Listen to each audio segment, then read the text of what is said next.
Hello, everybody, and welcome to the Hornet Talk podcast. This is episode 2 of the pre-records. This is episode 23 of season 2. Just before we get started, as always, just going to start off talking a little bit about our partnership with Together 32. Now, for those of you who don't know, Together 32 is a peer support group. Any person or family who has been affected by suicide loss or is actively struggling with their mental health and well-being after loss can go along to these sessions and get the support that they need. They're not qualified counsellors, but they are mental support first aiders. They'll have resources on site in order to signpost people if they need extra support. Now, the reason why Together 32 was set up was because of a man called Michael, and this is just a little bit about him. So Michael was 32 when he died of suicide. He was working as a groundsman at Leeds United. He was a family man, a mate, a brother, and football was his life. He was never a talker in regards to his mental health and always suffered in silence. And that's the one thing. No one should suffer in silence. And if you are struggling, then please reach out to those at Together 32 and they will give you the best support that they can. The group meets every third Thursday of the month at Dunstable Town Football Club. Now, with that down, let's get into the episode, starting with the introductions of my fantastic co-hosting team this evening. So we have Liam Brenton, Harry Phillips, and George Frakish. Liam, good evening. How are you? Good evening, Caden. Yeah, I'm not too bad. Yeah, just been pretty busy, but yeah, not too bad. Yourself? Yeah, not too bad at all, mate. And good evening, George. How are you? Good evening, Caden. I'm doing quite well, to be fair, seeing as Josh Sargent has been sold to whatever team in the US. It's a party in the USA. I love the story for all Watford fans around. Certainly, Josh Sargent has gone to Toronto, so that gives relief to a lot of Watford fans out there. Good evening, Harry. How are you? Yeah, I'm not too bad. A little bit jet lagged from the weekend, but happy about the game on Friday. So a little bit tired, but all good. Brilliant to hear. So let's get straight into the episode then. So the topics we will be discussing this evening are the following. So we're going to start off with a review of the game against Bristol City from Friday. We're then going to be talking about one of our newer players, Pierre Ekwa. And then tonight we're going to follow a pattern that's more analysis based. So we're going to be asking, does 4-3-3, 4-2-3-1 or 4-4-2 suit us best? What is the perfect midfield? What do you think of our attacking fluidity as of late? And we're going to end off the evening talking about our disciplinary record. Most likely in regards to violent conduct. Obviously, in the last couple of weeks, we've had suspensions for violent conduct by the way of Nestri Irankunda and Mamadou Doumbia. So we're going to discuss that and maybe some ways that we can try and stamp that out. But first off, let's start off with a review of our game against Bristol City. So, Liam, what did you make of our game against Bristol City? Yeah, I thought it was a really, really solid performance, to be fair. Great work from Georgie on the left for the first goal, and Edo Kemba with a good pass. I thought that was a very, very good pass. I think he's been better in the past 2 games that he's played. Obviously didn't feature against Ipswich, but I think he's been really solid. Equaliser then, really poor goalkeeping, but again, we don't really have anyone much better than Selvik, and it's baby steps, so I mean, it's quite tough to, well, just be amazing at the same time. But yeah, I thought we played really, really well, apart from Selvik's errors. But no, I think second half we were completely the better side. Jeremy Ngakia, I mean, it's so easy to fall in love with a player like that. I just think he's an amazing player, and I love him so much. So yeah, it was a brilliant strike, like 90 miles an hour or something, 88 miles an hour.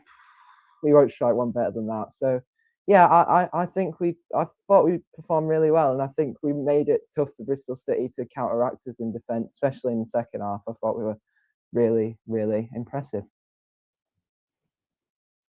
Yeah, I thought we were as well. Just a word on Selvic's performance. Do you think it's time that we have to start asking major questions about Selvic, considering if it wasn't for Ngakia, that's another 2 points dropped purely on his mistakes. Yeah, I think it's tough to say the least. You know, when I'm thinking about Selvik, he's a really, really good shot stopper, don't get me wrong. I think he makes some really, really influential saves for us and really key in the moment. And yeah, I think he's better than any option we have, because if you're looking at Baxter, me and you say in the preview every week, we've seen him in the FA Cup and he isn't that great. And we've seen him in the league and he did have a few good games, but then he's not consistent enough to be the main goalkeeper. And when you're looking at the other goalkeeper on the bench that we have at our disposal at the moment is Alfie Marriott, and he hasn't played a single minute for the first team, and quite rightly so. I mean, it's quite tough to say that anyone could replace him, but questions do have to be asked about him, and whether we get a new goalkeeper in the summer, which I highly doubt we would, but then again, we might do if Baxter leaves to get more playing time. So yeah, it's a tough one, but I do think questions have to be asked given that he's not playing the greatest.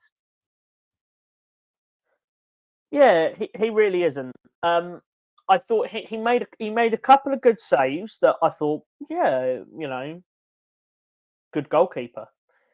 But his mistakes are costing us a lot of points, and especially when we're charging for playoffs or a promotion, we can't have mistakes in the team. We can't drop Selvik because the only option we have is Baxter, because we cannot play Marriott. I think that'd be stupid. As much as I hype up the academy, I don't think it'd be wise to start playing Marriott. And as we say every week, Baxter quite simply is not at the level. As a whole, throughout the Bristol City game, I thought we were good.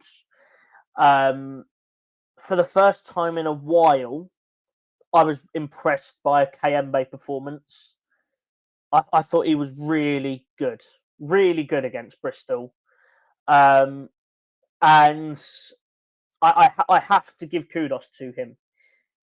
Now, something that really strikes me is the fact that when he was dropped, we didn't win. But when he's in the side, we got 3 points. And I know it's against different opposition and completely different sides, but unfortunately, we might have to look at it and say, well, Kayembe's the one that makes us tick. We're going to have to play him. And that might just be the way we go. I don't want to see that personally. I'm not Kayembe's biggest fan, as you'll know. But if it's going to help us in our playoff push by playing him, then let's do it. I have to put my personal judgment aside for the betterment of a team. So if we're going to have to play Kayembe to get in the playoffs, then let's do it. Let's play him. And let's hope that he has a positive end to the season. I thought Ngakia's performance was fantastic. Chatford Datsay looked good, a lot better than what he has been recently. The one that I didn't think looked very good was Imran Loser. I thought he looked quite off it against Bristol, and I really want to see an improvement in form by him, because genuinely, at some point, we may actually drop him. We may actually drop him and have Bove or even Ekwa. So he needs to be walking a tightrope at the moment between starting and dropping if he's going to be putting performances in like he did against Bristol on Friday. Harry, what were your thoughts of our game against Bristol City? Well, I thought it was, to be honest, the first time in a while in which it felt like I was watching a team play rather than a group of individuals. I thought as a unit, we were very strong and we outpaced and outsized that Bristol City side. And they looked vulnerable and weak at some points in the game. It was, I would say, a perfect away performance, not rather than a perfect performance. And it was a coin toss of a game. And not many times this season we've come away from a coin toss of a game with 3 points. So being able to do that shows how much we've improved under Ed Still in the last couple of weeks. And hopefully in the next few coin toss games, we get those 3 points with Wrexham coming up and Sheffield United coming up. Those are big games. And if we get all the points from those games, it will show our trajectory up the table and hopefully into the playoff places. I thought as an attacking unit, we were much better against Bristol than we were against Ipswich. We took it to them. And we realised how that their one centre-back is vulnerable, weak, and so is the people around him in their back line. And so going at them with pace is much better than compared to the game on Tuesday against Ipswich. And it caused us to score 2 goals, which were both very, very good goals. One being a screamer and the other one being a well-played passing move and run. And it was enjoyable to watch. At certain points, we were playing defensive, but I think that's needed against a big Bristol City crowd and a big away game. And being able to come away that game, as I said before, with 3 points is a positive. And into the next 10 games, we should look to find more of those big wins. Certainly, it was a massive, massive win against Bristol. George, for the first time this evening, what did you think of our game against Bristol City? Well, against Bristol on Friday night, it was a difficult first couple of minutes because obviously we conceded in that 7th minute. And yeah, that was the hardest part of the game by far. And I do think that if we needed to take baby steps into the game, and I think if we did gradually get a lot better and then, as we saw, it was so easy to fall in love with Jeremy Ngakia from that goal. And Luca Kierkegaard, yeah, his goal was quite good, to be fair. I've seen it before. Yeah, I feel like just a very well worked goal from a striker. So yeah, I think other than that first couple of minutes, we were quite good. We got past the hardest part, and then we were complimenting like all players were being nice to each other. They were all complimenting each other in the game, which does eventually just lead to obviously winning that 2-1 as we did in the end. And just touching upon the goalkeeper, do you think that major questions have to be asked of Selvik? Well, to some extent, I believe that some questions have to be asked. And sorry, I did get my stats mixed up in my original point. Bristol scored in the 36th minute, not the 7th where Luca scored. But I think you could say that he is able. People are able to start asking questions because obviously he has made quite a few bad errors which could easily be prevented. So I think we could ask questions, but we can't do anything about it until at least the summer because Nathan Baxter's just unreliable, as we've seen before. And Alfie Marriott hasn't even got a professional game under his belt, so I wouldn't trust him coming into a first team squad. No, that's fair enough. We're not going to get anywhere with the goalkeeper until the summer. I liked Selvik at the start, but I don't know if he's necessarily going to cut it because his mistakes are really, really costing us some valuable points, and his inability to handle set plays is what is hindering him massively, because open play shots, he's fine. But as soon as we get to set plays, it's like he's a different goalkeeper. He really struggles for whatever reason. Moving on to our next topic of the evening, we're going to talk about one of our new signings from the January transfer window, Pierre Ekwa. Now, we've seen limited minutes of Pierre. I'm going to start off with you, Liam. Do you see a lot of potential in Pierre Ekwa from what we've seen so far? Yeah, for me, I think it's quite tough to say. I think we've seen, as you said, very little of him, so it's quite hard to judge on how well he performs and how well he does. Again, I like the idea of him in midfield.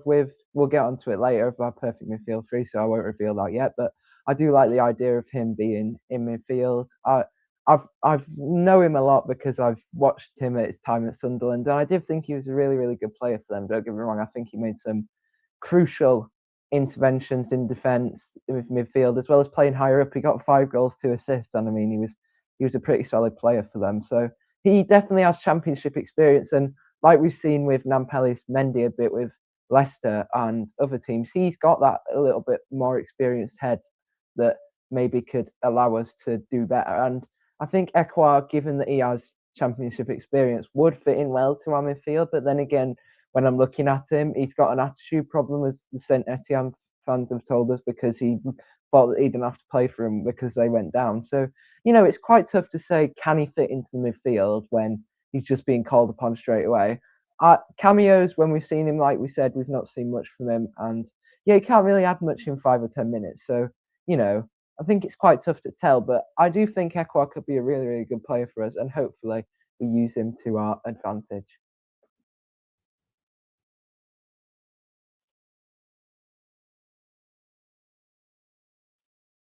I mean, look, Pierre, there is attitude problems, but it seems that every Watford player wants to have an attitude problem. From what we've seen of him so far, I see a lot of potential. The way that he moves the ball is completely different to any other player that we've seen. He's the sort of player that wants to take really, really light touches and then play it off. And I really quite like that about him. But as you say, Liam, it's really hard to judge from 5 or 10 minute cameos how good he's actually going to be. But early signs, I think the early signs are looking very, very positive with Ekwa. And I see him potentially being a future starter, especially if Imran Louza leaves the club this summer. So it's definitely an option that we can go to past this season. But it's whether the ownership will allow the manager to pick Ekwa, because we know that the board want to have some sort of influence on the team. But it's just how much influence have they actually got over the manager, especially Ed Still, considering he's most likely going to be listening to Mogi, who's definitely more of a Kayembe man, but that's only because he's Kayembe's agent. So I think he's got a future, but as I said, it's whether the board are going to allow him to play, considering there are many players in our squad who would probably be preferred over him purely based off the agent being Mogi Bayat. Harry, what have you thought of Pierre Ekwa so far, and how much potential do you think Ekwa has got? Well, I think he's got bags of potential. Otherwise, he wouldn't have signed a 23-year-old random from the French league. I mean, the attitude problem, that's not a problem until it becomes one. It seems that every player with an attitude problem is at Watford for some reason. But again, if he's got an attitude problem, that's probably why he's not at the top clubs, which means as a player, he's quality. And I'd love to see that quality a bit more on outside. And like based on the Bristol City performance, I mean, he won balls in the air, he won balls on the floor. He seemed to progress the ball very, very well. And when he took it up the midfield of the park to win that foul in the dying minutes, it showed how much knowledge he has about the game. And seeing that player attempting to foul, he was ready to get the time wasting going on. And it was a big part in why we got over the line, wasting about a minute and a half. And I'd love to see more for him in our side. However, it's going to be hard to fit him in with all of our quality in the midfield. And I'd love to see how Ed Steele chooses his lineups going forward in the middle of the park.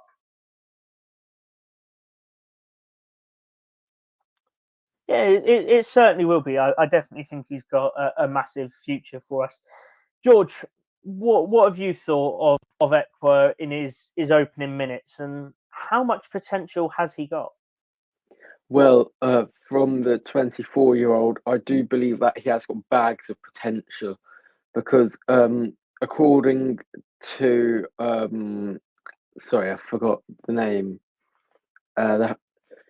According to Transfer Market, he is worth 3 million euros. And last season he did play 30 games for Saint Etienne, and he did get one goal. He only got one goal contribution that whole season, which I don't think is that good. But still, I think him coming into the squad, like if Imran Luz or something gets injured, and same with Mendy and Bove, he's the only player that we're going to have whose like main role is that defensive midfielder position. So I think that it is quite a good signing because we wouldn't have bought him in on a free, not on a free on loan if he wasn't going to do anything for us. So once he does get fully match fit, I do believe that he will easily slot into the squad as he hasn't played 1 minute for Saint Etienne this season before we did bring him in. Certainly, he's got a future at Watford, but it's whether Mogi is actually gonna let him play. On to our next topic of the evening, then, and this is the part where we go into a lot more of the analysis kind of thing. So first off, we're going to ask: does 4-3-3, 4-2-3-1, or 4-4-2 suit us best? I'm going to start with Liam on this one. What do you think? Yeah, I think it's quite tough, to be fair. You know me, I love a 4-3-3. I think it suits our style of play, definitely with the wingers we have. Obviously they're injured, but Mama Bar, I definitely think two wingers helps that in that regard. 4-4-2, then we've seen it. I sort of see it could work maybe under Ed Still with Dumbia and Luca Kurumgard up top. So again, but it didn't work under Javi Gracia, and I really don't like the 4-4-2 because it just doesn't give us that wide, influence as much because they're sort of playing a bit deeper, and I don't like the idea of that playing a bit deeper. I like the 4-3-3 just because it suits our sort of style of play. At the minute, it's quite tough to say because Ed Still's been playing almost a 4-2-3-1, or we saw a back five, and quite clearly that didn't work. So we have to completely change tactic because, we've seen that it hasn't worked, and we just need to change it up, especially like we saw against Bristol City, changed it back to a 4-2-3-1, I think, and I thought we were really, really good. Again, Iran Kunda wasn't great against Bristol City. I don't think he was amazing. So, I think it's quite tough. But I do like the idea of a 4-3-3 because of all the wingers. And then the midfield three, I think they all have a contrast to each other, which I'll get into in our next topic. But no, a 4-3-3 is the perfect fit for me, I think.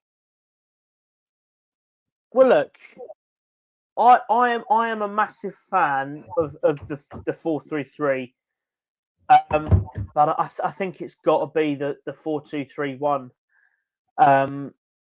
I think the 4-2-3-1 gives us a lot of balance, and makes us a lot more assured than a 4-3-3, because you're going to have one or more players that are shielding the back line, which is, especially for us, knowing a lot of our defensive fragilities, that's crucial. I do really like the 4-3-3. I think the 4-2-3-1 is the best way to go, but I also don't mind the 4-4-2. I think it can be very easily played in this team, because especially strikers wise, you have Kieramgo and Dumbia, and Dumbia can play it off to Kieramgo, and as long as you get the ball to Kieramgo's feet, he'll score goals. He's not going to score goals in the air.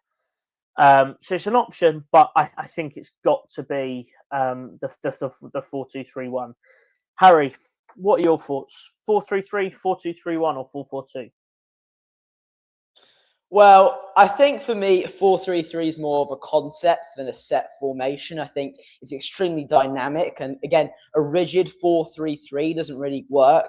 When I play football, some coaches are told to play a rigid 4-3-3, and it doesn't really, it doesn't work it's always very flat. It's very one-dimensional. And so you need a little bit more fluidity in the midfield. And I think the concept of a 4-3-3 is great, but it causes you to push more into a 4-2-3-1, pushing a 4-4-2. You need that attacking midfielder. And with Kayembe against Bristol City, he was going from the attacking midfielder role to that centre forward role, playing more of a false nine, and it works really well for us. And he did a lot of the same against Derby as well. And allowing for him to get that space gives him more time, which he likes, because he always takes long on the ball. But when he gets that time, he likes to pick out the correct pass, and he usually does it very well, which is one of his strong qualities. And so playing that 4-2-3-1, 4-3-3, whatever you want to call it, it's with an attacking midfielder, an 8 and a 6. And it's very important that you can have options in that midfield, which we do, because they have to work hard in that certain formation which we play. Certainly. George, what do you think suits us best? Is it a 4-3-3, a 4-2-3-1, like I said, or is it a 4-4-2?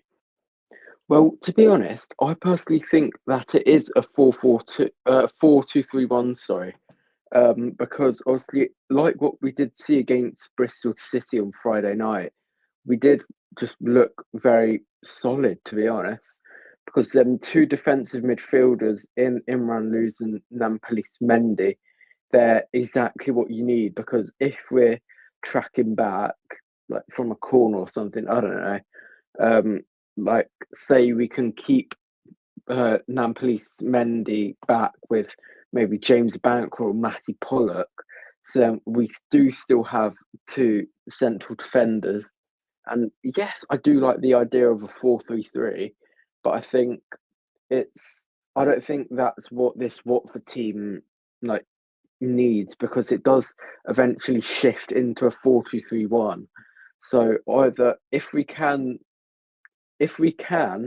master 4-3-3 and just be very good playing that, or we just stick from the off 4-2-3-1. I don't think 4-4-2's in the equation at all, because I don't think them two striker pairing, because we'd have to do Luka Kieramgard and Dumbia really, and I don't think that's a good pairing at all. So I would leave that completely out of I.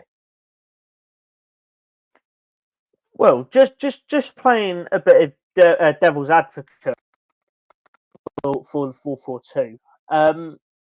Don't you think that it might complement us quite well if you have both Kieramgo and Dumbia, and Dumbia plays it off to Kieramgo, and then you've got that relationship there? Because what you've also got to remember is, even when he's a sole striker or in a 4-4-2, Dumbia is always shifting to either wing. So don't you think that could really complement our side? Well, to be totally honest, I think that might help our side, but I don't think it will be the complete best to where we know that obviously we do play very well in the 4-2-3-1 formation. So I think go with where we do know, like we do play well, and maybe in pre-season or the cup next season we experiment with maybe the 4-4-2 or the 4-3-3 with our full starting 11, so then we can see what sort of direction we want to go with our formations, as that is a very key part of your game. Yeah, I think if Ed wants to consider playing a 4-4-2, I do see where you're coming from in play it in pre-season, because realistically it means nothing. It's just getting the players back up to match fitness and getting them used to playing with each other again. So I do see where you're coming from there. But I definitely think it's an option, especially in the back end of the season if we're starting to struggle in terms of injuries away from the wingers. It could be an option that we explore. Moving on then to our next topic of the evening, and the big question is, what is the perfect midfield? We've got some fantastic midfield players, but what is your perfect midfield, Liam? Yeah, I mean, there's so many candidates for this. Now, my midfield three then, I've gone for the obvious one to start us off. I'll go Imran Loser. 7 assists, 6 goals this season. I mean, he's pretty much been our marshal in midfield. I think we've really, really needed him. I think he's probably an influential player most of the time on his day. And obviously, he's been a bit off recently, but I think he has to stay that. I mean, he's a crucial part of our midfield when he plays really, really well. Now, partnering him then, I agree with you lot. We've said over recent pods, it'd have to be Bove in there for me. I've liked his cameos off the bench. Obviously, didn't get as much game time at Bristol City, but I do think against Ipswich, he was really bright and influential and made a few chances and was quite unlucky not to score.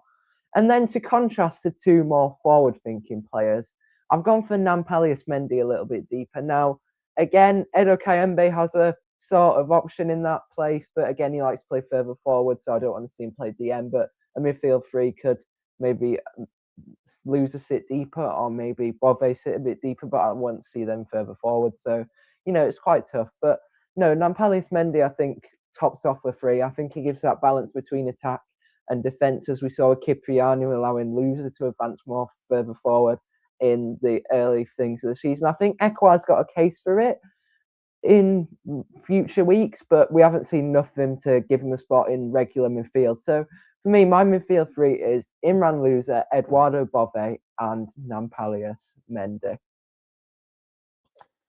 Well, Liam, you've taken the words out of my mouth there. I totally agree with you.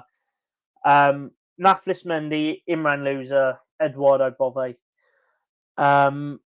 We haven't seen that much of Bove, but let's face it, he is one hell of a player. Imran Loser potentially is one of the undroppables, even though at the moment I think he's walking a tightrope. Whether personally I would still play him or drop him. And Nampalius Mendy, arguably, along with Fooney, is the most undroppable player. He's been really, really influential to our overall play. And honestly, one of our most crucial players in this part of the season, from what we've seen under Ed Still, and then in parts under Charlie Daniels. So I think that midfield's pretty nailed on. But yeah, I mean, the outside bet would be Kayembe, but yeah, I don't think Kayembe starts in this team.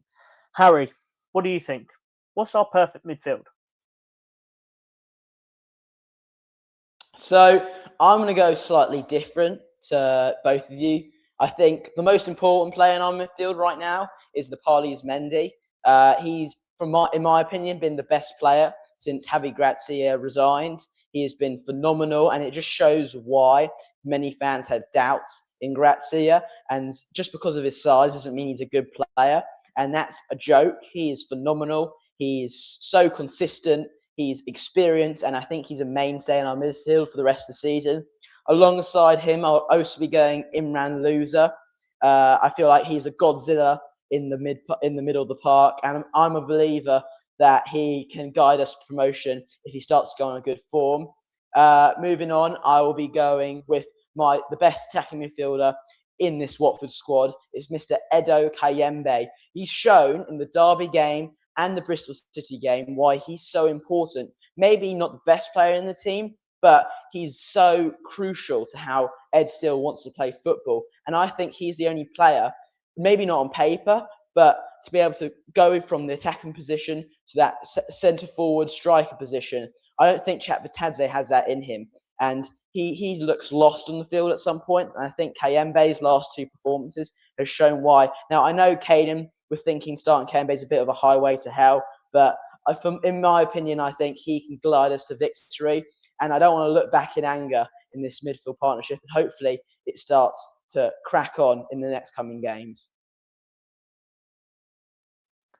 Well, look, as much as I think that starting Kayembe in the midfield is, a bit of a rogue shout, it could be an option. It could be an option if he's going to be that critical to our side. In that, if we don't play him, we're losing. Then we're gonna have to play him. No matter my personal thoughts on him or anyone else's. If he is that crucial to our team and he is the player, if you play him, we win. If we don't play him, we lose. Then we have to play him. We have to play him week in, week out.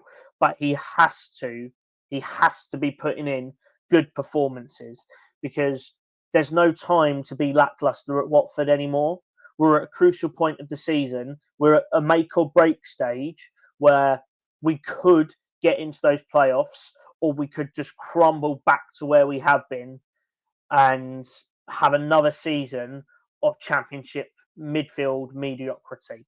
And I don't want that. I don't want to remain in the championship really, because I know that if we go up to the Premier League, the likelihood of Gino selling the club is higher.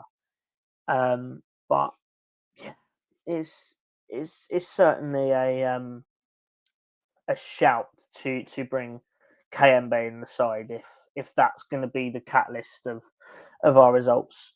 George, what are your thoughts? What's our perfect midfield? Well, I'll do it in a 4-2-3-1 formation. So as my two holding midfielders, I'll do it.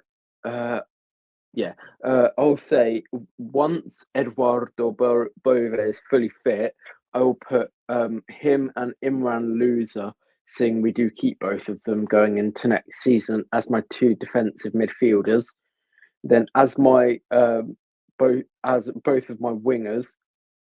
On the left, when he's fully fit, I will be playing Rocco Vata because on his day, he's just been magnificent, to be fair to him. And on the right, I'll be playing Quadro Bar when he's fully fit. And because from what we saw around the October time of last season, he was absolutely brilliant, winning penalties left, right, and centre. And yeah, he wasn't doing anything wrong at all until he did start to get them injuries with his first one coming on the 21st of January 2025 against Preston North End. And as my number 10, I will be playing Edo Kayembe, Caden's favourite ever Watford player. Well, as I said, I am not, I'm not opposed completely to having Kayembe in the side.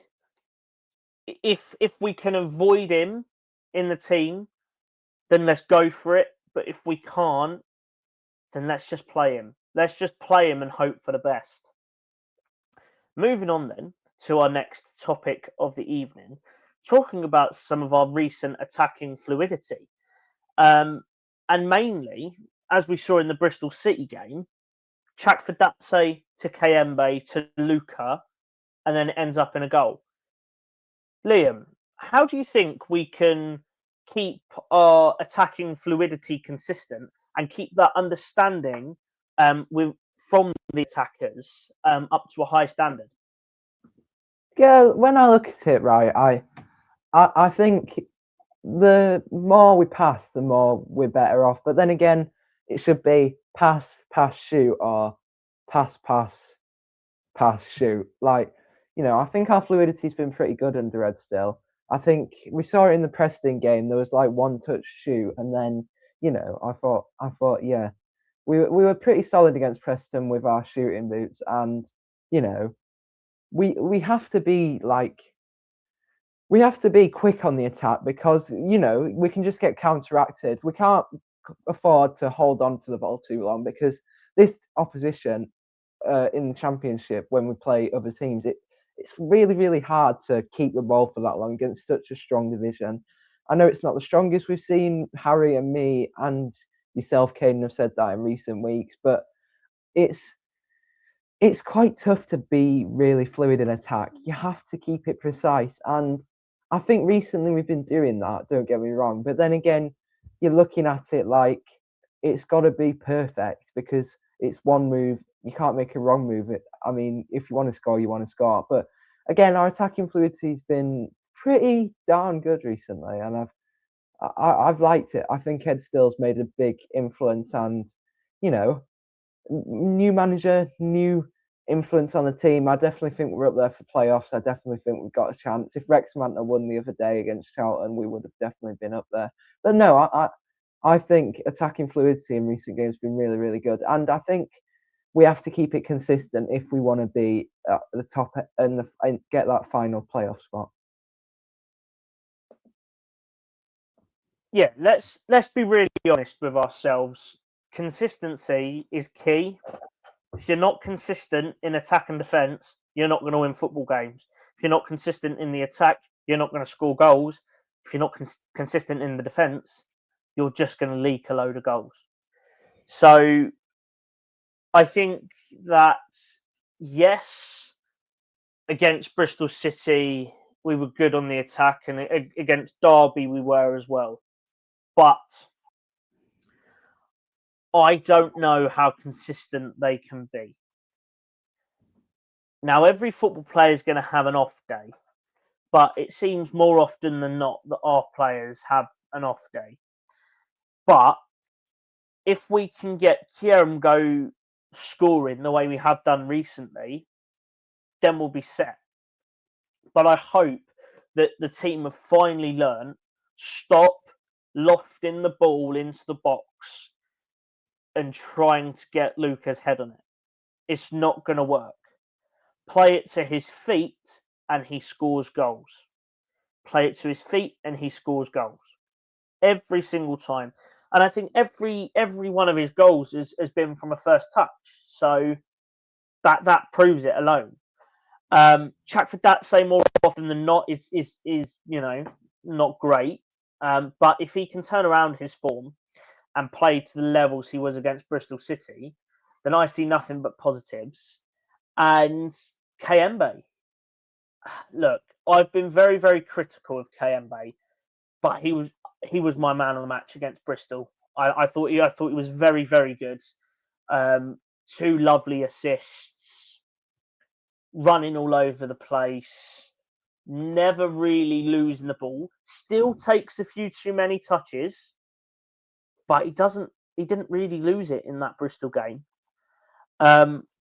So as long as we can keep our attackers on form, then we'll be fine. I don't see why we can't be scoring, 2 or 3 goals a game. But the understanding of the attackers has to remain, and we have to not change that attack as much as possible until players come back, such as Marma and Barr. Harry, what are your thoughts of our attacking fluidity over the last couple of games, mainly in reference to Chakradatse, Kayembe, and Kieramgo? Well, I mean, it's going to be hard without our main players such as Bar and Mama. But I mean, in the club, we have quite a lot of talent, and being able to fill those positions up is going to be difficult. But in the Bristol City game, we seem to do it fine, especially on that first goal. I mean, it was a great play by Chakradatse running it down the line. And then, as well as Caden's man of the match, my man of the match was also Edo Kayembe. He got the assist for both goals, especially on the first goal, being able to reverse that pass through the defender's legs.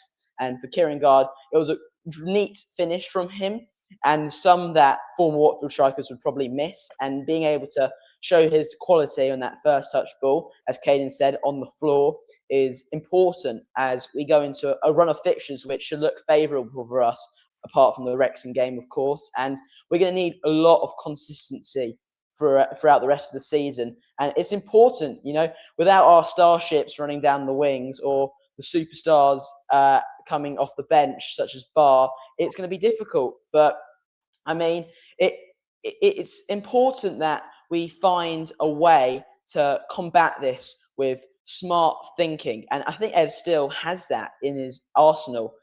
He's shown it against Bristol, he's shown it against Derby, and it's important that we make teams scared of us, not us being scared of them. And we need to go into the games confident. We're wanting to bury teams, and that's what we should be doing.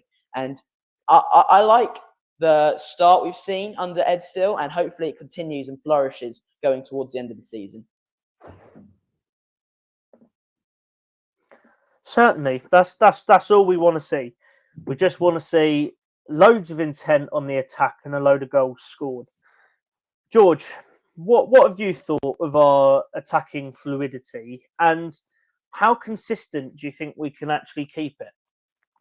Well, if Chakradatse, Kayembe and Luka Kieramgard do get to their max of their game and do everything that they can, it would just be absolutely magical, because I think that our first goal for Luka in the end was a build up from Chak to Kayembe and then Kieramgard. I'm not 100% sure, but I have a small feeling that it was, if somebody can correct me. But I think if wait, what was that last bit of the question? Sorry, it's just escaped my mind. How consistent do you think we can keep the attack towards the end of the season? Okay, thank you. Well, towards the end of the season, I think we can, if all the players train to their best of their ability, and they obviously can get that really good chemistry up top, we can make it incredibly consistent, because I think like the build up of Chakvadatse's dribbling and pace, you could say, and Kayembe's balls, and sometimes he can actually score a good goal. And Kieramgard, right in the box, right when you need him, he can finish, like right inside the 6-yard box, and sometimes outside of the box, as we could see against Middlesbrough. So I think if they do get to the top of their game, they will be incredibly consistent for us, like we did see for quite a long period of time with Imran Louza. Certainly. And our final topic of the evening then, talking about our disciplinary record. Now, we've had a couple of incidents over the last couple of weeks of violent conduct with Nestri Irankunda and Mamadou Doumbia. Liam, how do you think we can stamp this out? Do you think it's a case of when they're back from suspension dropping them, or do you think we're just gonna have to ride out the storm and deal with it? Well, look, I mean, there's a couple of takes on this. One being, drop them. They've not got a good attitude. They need to be better for the club. Like we've seen Nestroy's red card against Swansea. We've seen stuff like that before. Lucky probably not to get sent off against Ipswich, and he didn't do anything wrong on Friday night. God, I'm getting my days mixed up now. But no, I don't think he did that much wrong on Friday night. Then Dumbia, again, I think it was a bit harsh. It was a little bit of a shove. I love Dumbia. I don't think that should affect his involvement in the side. I really think he's probably one of our better players. So yeah, I really think he's a really solid player for us. But no, on to the discipline thing. I think it's really one to worry about because, you know, we're not a side that gets red cards that often. And when it's an attacker, it feels more of like an idiotic moment because attackers don't normally get sent off that much unless they're doing something really, really stupid. And we saw that with Iran Kundra against Swansea, a moment of madness where he just decided to shove the player over. So again, it's tough because I do think Iran Kundra wouldn't be in the side if we had Mama and Bar available to us. So again, yeah, we just need to sort it out because we haven't been good enough disciplinary wise. So no, for me, I don't think they should be kicked out the side or someone replace them because I don't think we have that much quality to replace them with. So for me, I would keep them both in the side, but we definitely do need to see improvement in disciplinary issues. Yeah, we need to find a way where we can stamp it out, and it all comes down to nurturing them, nurturing the young players, and trying to train them in a way to not make them go, yeah, I'm just going to go for someone, I'm going to punch them, or I'm going to grab their neck and throw them over. Because that's just going to cost them, and it's going to then cost the team. And especially in this part of the season, we can't keep having crucial players suspended because without Dumbia, we've only got Kiramgo and Semedo.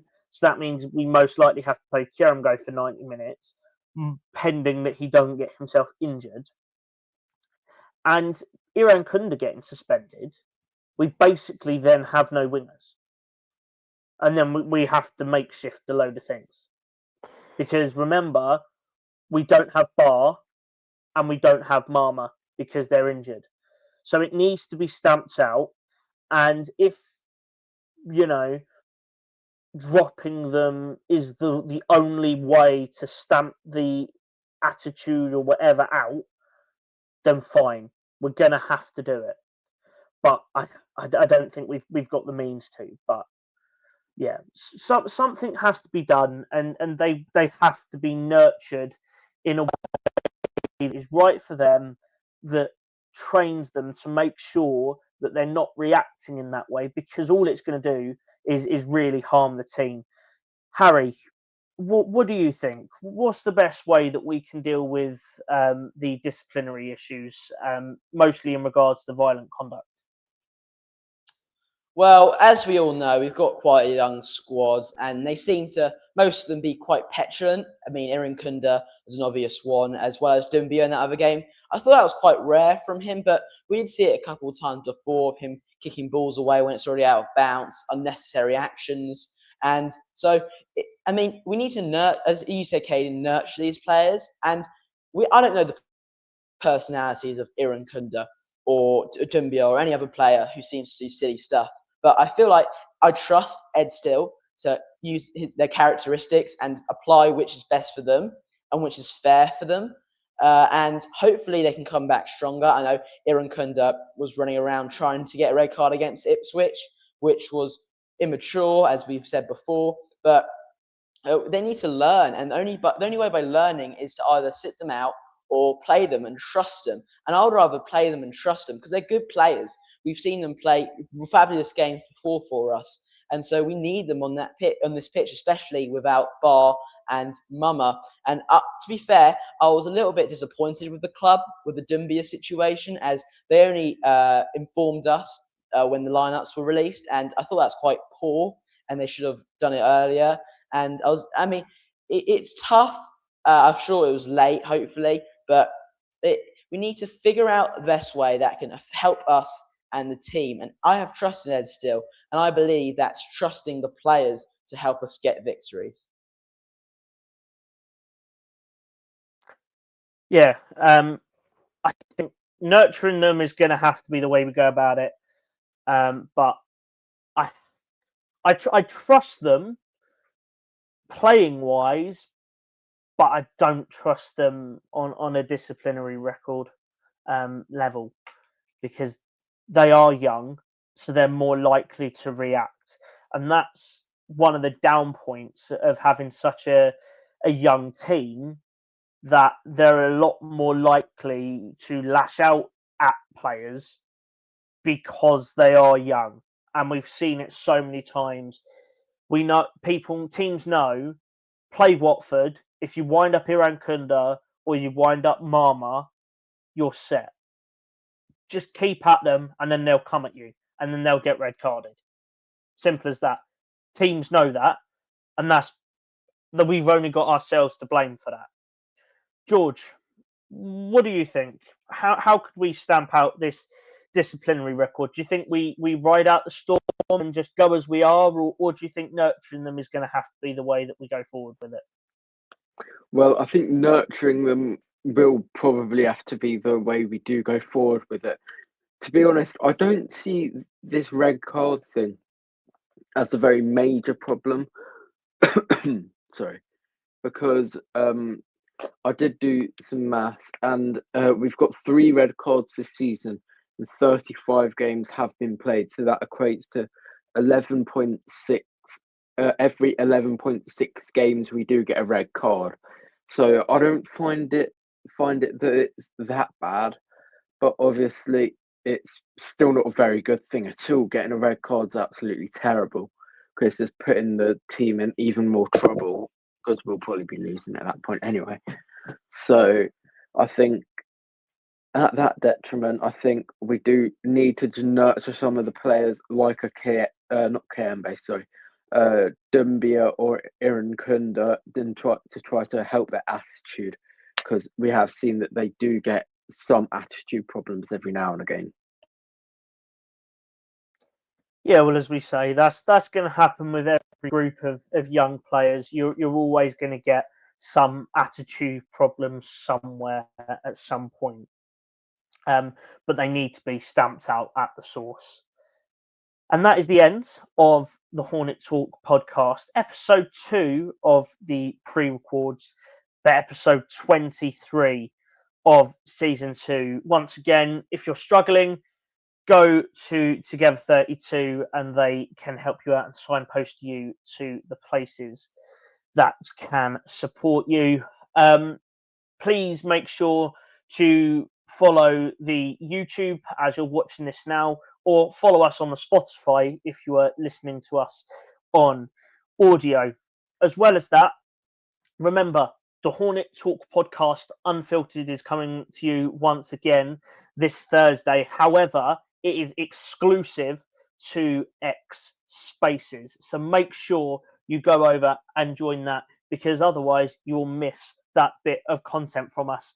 As well as that, keep your eyes out on our social pages, as we've got something coming up and a massive revitalization of the Hornet Podcast's website.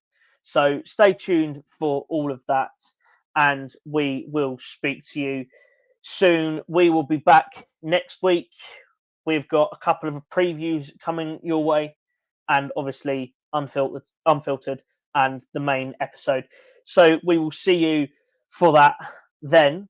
And just before we end, I don't know if you had noticed, but throughout tonight's episode, the team have been trying to sneak in as many song titles into their answers as possible. So if you spotted them, comment down below and let us know your thoughts on how they did throughout the episode. We hope you have a fantastic rest of your week, and we will speak to you on Thursday for the Hornet Talk podcast Unfiltered.